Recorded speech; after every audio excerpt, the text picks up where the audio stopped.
नमस्कार, आप देख रहे हैं सावधान न्यूज और मैं हूं आपके साथ दीप्ति। आइए रुक करते हैं खबरों की ओर।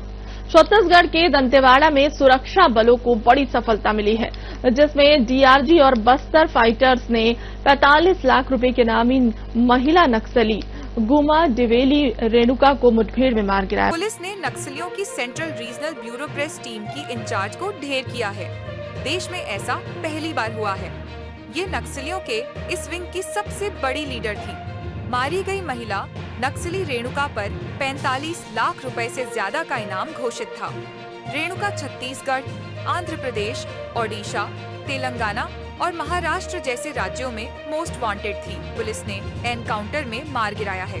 रेणुका 50 साल तेलंगाना के वारंगल की रहने वाली थी। साल 1996 को नक्सल संगठन में भर्ती हुई थी। नक्सल संगठन के लिए दस्तावेज तैयार करने का काम करती थी। लिखने पढ़ने में अव्वल थी, इसलिए नक्सलियों ने इसे देश भर में माओवाद संगठन का प्रेस टीम इंचार्ज बनाया था। ये नक्सलियों के प्रेस टीम की लीडर थी। अब नक्सलियों के प्रेस टीम के जो लीडर हैं, वे इससे छोटे कैडर के हैं। दरअसल पुलिस को सूचना मिली थी कि नेलगोता, इकेली, बेलनार के मध्य जंगल पहाड़ी में करीब 10 से 15 की संख्या में नक्सली मौजूद है। वे रात में इस इलाके को क्रॉस कर नारायणपुर अबूजमाट की तरफ घुसेंगे। इसी सूचना के आधार पर डीआरजी और बस्तर फाइटर्स के जवानों को ऑपरेशन पर निकाला गया था। सोमवार 31 मार्च की सुबह करीब 9 बजे जवानों और नक्सलियों में मुठभेड़ हो गई। दोनों तरफ से करीब 2 घंटे तक पुलिस और नक्सलियों के बीच मुठभेड़ हुई। जवानों ने एक महिला माओवादी रेणुका को मार गिराया। जिला दंतेवाड़ा एवं बीजापुर की सीमावर्ती बेलनार एकेली के सरहदी जंगलों में प्रतिबंधित एवं गैर कानूनी सीपी माओवादी संगठन कैडर्स की उपस्थिति के सूचना के आधार पर दंतेवाड़ा डीआरजी टीम अभियान के लिए रवाना हुई। अभियान के दौरान आज दिनांक 31 मार्च को प्रातः 9 बजे से लेकर अनेक बार माओवादी एवं सुरक्षा बल के बीच में मुठभेड़ हुई। मुठभेड़ के उपरांत इलाका के सर्चिंग में एक महिला माओवादी कैडर का डेड बॉडी, एक इंसास राइफल एवं अन्य एक्सप्लोजिव मटेरियल और दैनिक उपयोग सामग्री मुठभेड़ स्थल से बरामद हुई। मुठभेड़ में मारा गया महिला माओवादी कैडर का शनाख्ती डीकेएससी मेंबर रेणुका उर्फ बानू, जिसके ऊपर 25 लाख इनाम घोषित है। मूलतः तेलंगाना राज्य के जनगांव इलाका के रहने वाला इस महिला माओवादी कैडर विगत कई वर्षों से दंडकारण स्पेशल जोनल कमेटी एवं सेंट्रल रीजनल ब्यूरो का प्रेस यूनिट के प्रभारी के रूप में सक्रिय थी। विगत 15 महीने में बस्तर संभाग के अंतर्गत डीकेएससी मेंबर्स जोगन्ना, कार्तिक, नीति, जगदीश, सुधीर उर्फ Sudhakar, Telangana state committee cadre Sagar सहित कुल 8 स्टेट लेवल माओवादी कैडर का डेड बॉडी अलग अलग मुठभेड़ के पश्चात रिकवर किए गए थे। उल्लेखनीय कि बस्तर संभाग के अंतर्गत DRG, STF, Bastar fighters, cobra, CRPF, BSF, SSB, CF, ITBP एवं अन्य सुरक्षा बल द्वारा प्रभावी रूप से नक्सल विरोधी अभियान संचालित करने के परिणाम स्वरूप विगत 15 महीने में 350 से अधिक माओवादी कैडर का डेड बॉडी अलग अलग मुठभेड़ के पश्चात रिकवर हुई है।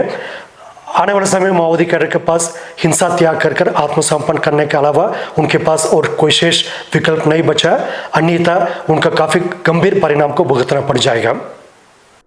आज जो दंतेवाड़ा डीआरजी के द्वारा जो है सेंट्रल रीजनल ब्यूरो की एक सीनियर कैडर और साथ में जो दंडकारण स्पेशल जोनल कमेटी की सदस्य भी थी और सेंट्रल रीजनल ब्यूरो की जो है प्रेस टीम है उसकी इंचार्ज थी ओवरऑल जो है, और जितने भी माओवादियों के द्वारा पत्र पत्रिकाएं प्रकाशित करते हैं उसकी संपादिका थी। वो जो है दंतेवाड़ा डीआरजी के साथ मुठभेड़ में मारी गई है। वो कैसे मुठभेड़ में मारी गई है और डिटेल प्लान और डिटेल जो है ब्रीफिंग हमारे एसपी साहब करेंगे। जो है 30 मार्च को हमें स्थानीय मुखबिर द्वारा सूचना प्राप्त हुई कि सीनियर कैडर लेवल माओवादी के साथ में कुछ अन्य माओवादी लगभग 10 से 12 की संख्या में दंतेवाड़ा और बीजापुर के सीमावर्ती इलाका इंद्रावती रिवर के अक्रॉस में मौजूद है, जिस पर से डीआरजी दंतेवाड़ा द्वारा ऑपरेशन लॉन्च किया गया। ऑपरेशन 31 मार्च को सुबह घेराबंदी कर एम्बुश किया गया। उसमें मुठभेड़ में उनके द्वारा भी फायरिंग की गई, जवाबी में फोर्स द्वारा फायरिंग किया गया, जिसमें फायरिंग के पश्चात मुठभेड़ पश्चात सर्च अभियान में एक महिला माओवादी का शव बरामद हुआ और इंसास वेपन भी हमको मिला। ये जो घटना है वो थाना गीदम अंतर्गत नीलगोड़ा, इकेली बेलनार की जंगल पहाड़ियों के बीच में हुआ है। इसमें मैं आपको बताना चाहूँगा कि उनकी जब शिनाख्ती की तो ये जो नक्सली काडर है, जैसा सर बताया, गुम्माड़ी वेला रेणुका उर्फ भानु उर्फ चैते उर्फ सरस्वती उर्फ दमयंती है, जो कि सेंट्रल रीजनल ब्यूरो प्रेस की इंचार्ज है। साथ ही में DKZC सदस्य है, जिस पर छत्तीसगढ़ शासन द्वारा 25 लाख एवं बाकी राज्यों द्वारा भी इनाम घोषित है 30 लाख, जैसे आंध्र तेलंगाना की तरफ से। और इसमें हमें और भी सामग्री बरामद हुआ, जैसे लैपटॉप, साहित्य एवं दैनिक उपयोगी। जो वेपन हमें रिकवर हुआ है वो इंसास वेपन है। इस मुठभेड़ में हमारे सभी जवान सुरक्षित हैं और सभी वापस आ गए हैं। ये जो मुठभेड़ है इस क्या कहते हैं पूरे बस्तर रेंज में, अगर वर्ष 2025 में देखा जाए तो कुल 119 नक्सली माओवादी मारे गए हैं।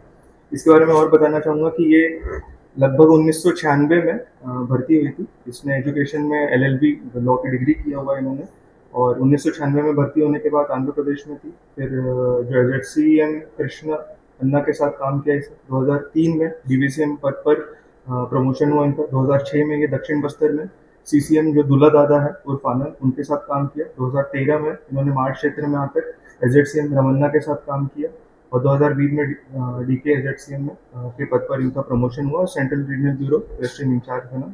नक्सल संगठन की ओर से प्रेस विज्ञप्ति जारी करना और विभिन्न पत्रिका जैसे संपादिका है, जैसे प्रभात, महिला मार्गम, अवामी जंग, पीपुल्स मार्च, पुडियारो पुल्लो, झंकार संघर्ष, महिला पितूरी जैसे अन्य कई पत्रिका में ये संपादिका के रोल में थी। इनके जो परिवार में देखा जाए तो इनके जो भाई हैं GBK प्रसाद उर्फ सुखदेव उर्फ गुड़सा हुसैन, ये 2014 में तेलंगाना में सरेंडर किया था। ये खुद भी ZCM रैंक पर थे, और इनके जो पति हैं वो सेंट्रल कमेटी मेंबर पर थे, जिनका नाम शंकामुरी अप्पा राव उर्फ रवि है, जो 2010 में नल्ला मल्ला की जंगल पहाड़ियों में आंध्र प्रदेश में मुठभेड़ में मारे गए। नक्सल संगठन की ओर से प्रेस विज्ञप्ति जारी करना और कई पत्रिका जैसे प्रभात, महिला मार्गम, अवामी जंग, पीपुल्स मार्च, पोडियारो पोल्लो, झंकार, संघर्षरत महिला, पितुरी, मिडंगुल, भूमकाल संदेश का मुद्रण और प्रकाशन का काम करती थी। रेणुका ने साल 2005 में CCM शंकामुरी अप्पा राव उर्फ रवि के साथ शादी की थी। रवि पर 1 करोड़ रुपए का इनाम घोषित था। 2010 में आंध्र प्रदेश के नलमल्ला में पुलिस और नक्सलियों की भीषण मुठभेड़ हुई थी। इसमें रवि मारा गया था।